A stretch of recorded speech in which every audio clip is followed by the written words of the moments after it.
നമസ്കാരം. ഉത്തര കർണാടകയിലെ ബെൽഗാം എന്ന് പേരുള്ള ഒരു ഗ്രാമത്തിലാണ് ഇപ്പോൾ നിൽക്കുന്നത്. നമ്മൾ ഈ വഴി ഇങ്ങനെ പോണ സമയത്ത് ഇത് കണ്ടപ്പോൾ ഒന്ന് ഇറങ്ങി ചെറിയൊരു വീഡിയോ ചെയ്യുന്നതാണ്. ഇത് ഒരു ഉൾനാടൻ ഗ്രാമമാണ് കേട്ടോ.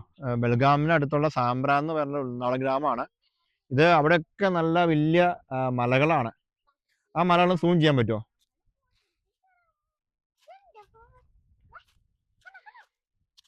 മലകളാണ്. അപ്പം ഇതൊരു മലയുടെ ഇപ്പുറ സൈഡിലുള്ള ഒരു വില്ലേജ്. ഇതൊരു കൃഷിസ്ഥലം. ഒരു സൈഡിൽ മൊത്തം ചോളം, അതേപോലെ പുറയൊക്കെ ചോളം. ഇത് കോളിഫ്ലവർ. ഈ കോളിഫ്ലവറിൻ്റെ ഒരു തോട്ടം അധികം നമ്മുടെ നാട്ടിലൊന്നും അധികമില്ല. പക്ഷേ ഇവിടെ ഒരു പ്രധാനപ്പെട്ട കൃഷിയാണ് കോളിഫ്ലവർ. നല്ലൊരു കോളിഫ്ലവറിൻ്റെ ഒരു വിളവെടുപ്പാണ്. അവിടെ ആൾക്കാർ വിളവെടുക്കുന്നുണ്ട്. അപ്പോൾ നമ്മൾ സംസാരിച്ചു അവരോട്, ഇതിൻ്റെ ഡീറ്റെയിൽസും കാര്യങ്ങളും ചോദിച്ചു. പക്ഷേ അവർക്കൊന്നും മനസ്സിലാവുന്നില്ല. അതായത് അവർ പക്ക കർണാടക ആൾക്കാരാണ്. അവർക്ക് ഹിന്ദി ഒന്നും അത്ര അങ്ങ് പറ്റുന്നില്ല. അത് കാരണം നമുക്കത് ശരിക്കും ചോദിച്ചറിയാൻ പറ്റിയില്ല. പക്ഷെ എന്നാലും ഇപ്പോൾ വിളവെടുപ്പ് സമയമാണെന്ന് മനസ്സിലായി.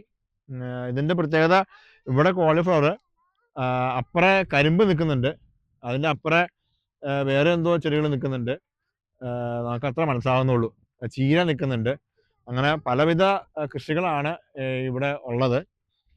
ഒരു നമ്മുടെ നാട്ടിൽ കാണാത്തൊരു കൃഷിസ്ഥലം. ഇവിടെ നിന്നാണ് നമ്മുടെ നാട്ടിലേക്ക് ഈ ബൾക്കായിട്ട് ഈ പറയുന്ന കോളിഫ്ലവറും ചീരയും ഒക്കെ കയറി വരുന്നത്.